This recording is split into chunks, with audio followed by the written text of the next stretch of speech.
Good morning. 10ാം class തുടങ്ങിയിട്ട് ഇന്ന് 2ാമത്തെ ദിവസമാണ്. ഇന്ന് വ്യക്തമായി പഠിക്കാൻ പോവുകയാണ്. അപ്പോൾ എല്ലാവരും അതിനു മുമ്പ് 2 മിനിറ്റ് ഒന്ന് കണ്ണടച്ചൊന്ന് പ്രാർത്ഥിക്കുക.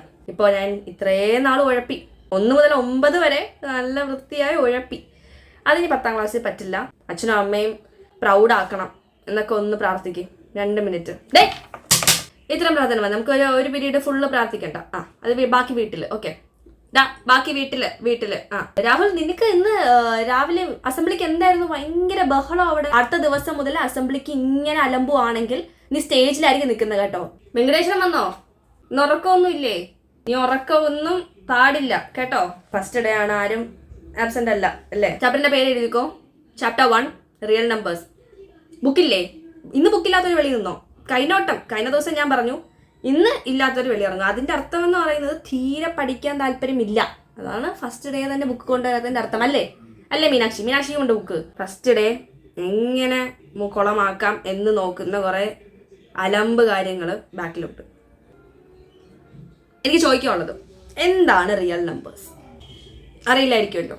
എന്താണ് റാഷണൽ നമ്പേഴ്സ്? അതും അറിയില്ല. ഇനി വേണം ഞാൻ ഇനി 1 2ാം ക്ലാസ്സിലെ കാര്യങ്ങളൊക്കെ ഇനി പഠിപ്പിക്കാം. √3 എന്ന് പറയുന്നത് റാഷണൽ നമ്പർ ആണോ, ഒരു റാഷണൽ നമ്പർ ആണോ? ഇനി അവനെ നോക്കിക്കൊണ്ടിരിക്കുന്ന അവൻ പറഞ്ഞു തരുമോ എക്സാമിന്? ശരി, എഴുതും. ടെക്സ്റ്റ് ബുക്ക് ഉണ്ടല്ലോ എല്ലാവരുടെയിലും. കൊണ്ടുവന്നോ? വെയിറ്റോ? ഞാനൊക്കെ എൻ്റെ കാലത്ത് ഒരു 10 ബുക്ക് കയ്യിലും ബാഗിലും ചുമന്നാണ് പൊയ്ക്കൊണ്ടിരുന്നത്. നമുക്ക് എന്തെങ്കിലും സാറ് എക്സ്ട്രാ പഠിപ്പിച്ചാലോ എന്ന് പറഞ്ഞ ടൈം ടേബിൾ പോലും നോക്കാതെ എല്ലാം കൊണ്ടുപോകുന്നതാണ് എൻ്റെ കുട്ടിക്കാലം. ടെക്സ്റ്റ് ബുക്ക് ഒരു ബെഞ്ചിലെങ്കിലും ഒരാളെങ്കിലും കൊണ്ടുവന്നിരിക്കണം കേട്ടോ. മീനാക്ഷിക്ക് അവിടെ ഒരാൾ മാത്രമേ ഉള്ളൂ. മീനാക്ഷി മാത്രമേ ഉള്ളൂ. എന്താ ഫ്രണ്ട്സ് ഇല്ലേ? സുട്ടു, നീ ഒന്ന് അവിടെ പോയിരുന്നേ.